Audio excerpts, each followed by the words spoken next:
Welcome to the 2022 Economic Depression and Preparation channel. I'm your host, Tony. Thank you for joining me on this December 28, 2022 edition. Please be sure to subscribe for the latest financial news in the United States, 100% interpretation of truth, and I appreciate your support and all of your comments. Well, I hope you've enjoyed this travel season that we're in, to visit friends, families, cohorts, and loved ones. The global economy was supposed to be, quote unquote, headed for a soft landing in 2023 in terms of this mild recession that the Federal Reserve Bank and others have been saying.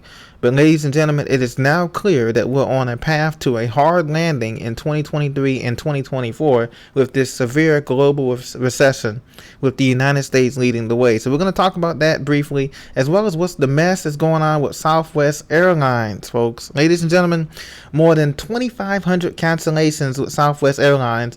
As you know, they're one of the few airlines that don't use the hub and spoke destination type of thing. They use the point-to-point system, and that's been antiquated, as well as other problems that they had.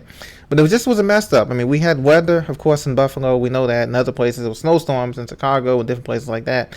But albeit, other airlines had less than 10% cancellations. Delta, United, other airlines meaning Delta, United, Alaska, and the rest. So here we are, ladies and gentlemen. The global economy is headed into a decade of low growth, and that's no surprise to most of us here on this channel and other channels that we've been preaching to you that this economy is heading to a slowdown. What goes up must come down, ladies and gentlemen, and the global economy is no exception. We've had a decade of high growth, over 12 years, 13 years of high growth, 20% returns on stock market, on 401ks, on everything, cryptos, and now we're at the top of the roller coaster, and now we're heading down to the bottom of the roller coaster with the United States leading the global economy into a recession. And one of the reasons why we're going to be heading toward this severe recession, or some would say a depression, is because of the money printing that's been going on the last 2 years. International Monetary Fund now projects the global GDP growth was slow from 6% to 3.2% in 2022, and now we're down to 2.7% next year in 2023. What are your expectations for this economy next year? I'm seeing a lot less spending taking place, only spending on the essentials I've seen over the holidays, this Christmas and New Year's celebration. People are only spending on the essentials, maybe buying the kids gifts, nothing for themselves, just, for the kids, and maybe, doing a few. I've seen decorations, a lot of great decorations in a lot of subdivisions and townships and municipalities and all of that, but I haven't seen nothing too extra.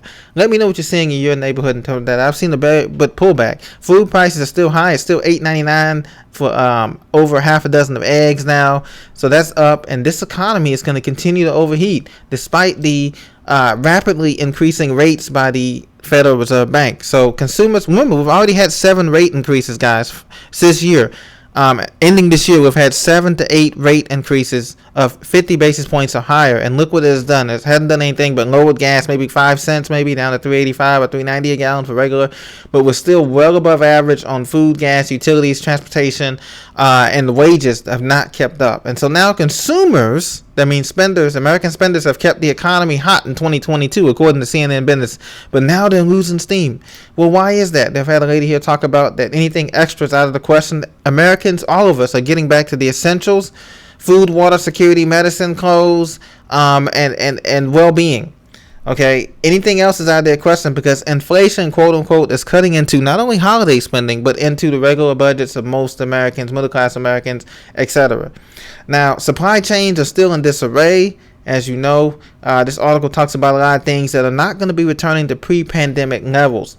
Airline travel domestically has returned at least to pre-pandemic levels. Not international or business travel has not returned to pre-pandemic levels.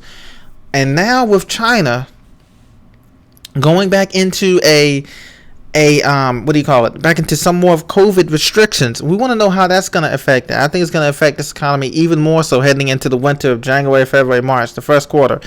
Credit card balances at an all-time high. The average American has 5 credit cards or more, and those are carrying a balance month to month. And so that is going to only continue to increase here as the Federal Reserve Bank continues to tighten the money supply and do quantitative tightening, their version of it, And that's going to be something going to be very, very interesting to see. As the 2020 outlook gets cloudier, 2/3 of the American economy is based on household spending. But how can you spend when there's nothing left? When rent, mortgage, utilities, child bills, car payments take everything of your paycheck. So there's nothing left to spend. Things are tightening. And this is what this article is saying. And now you guys have heard about the Southwest meltdown. Okay, first we thought it was the weather. We said, oh yeah, there was a snowstorm in Buffalo, the snowstorm in Chicago, the Great Lakes, Cleveland. We can see how that affect things. But no. It's deeper than that. We're hearing reports from Southwest Airlines Pilots Union, and crew members are saying that they have an outdated computer system that uses to reschedule flights. And also Southwest was trying to save money. They were skimping on a lot of stuff to try to save money. They're one of the big four airlines, as you know. Delta, United, American, and Southwest was supposed to be the fourth leg, but now it looks as if rumors are coming in that Southwest is going to be fined by the government because they have deliberately canceled a bunch of flights. Over 2,500 flights have been canceled this week alone, and still climbing every day. And baggage has been strewn all over the place, guys. Let me know if your family's been affected by this Southwest fiasco. Baggages were left in Baltimore, BWI Airport, I know, in Houston, Hobby Airport, Dallas Love Field, just all over the place. Indianapolis, you name it. So let me know if you've been affected by this. More than 3,000 flights were canceled. And this just goes to show you the sign of the times. Southwest was a couple years ago, if you remember, 5 or 6 years ago, they used to be the #1 budget airline for a majority of Americans. They used to love taking Southwest. Even myself, I used to love it. I haven't had major problems with them.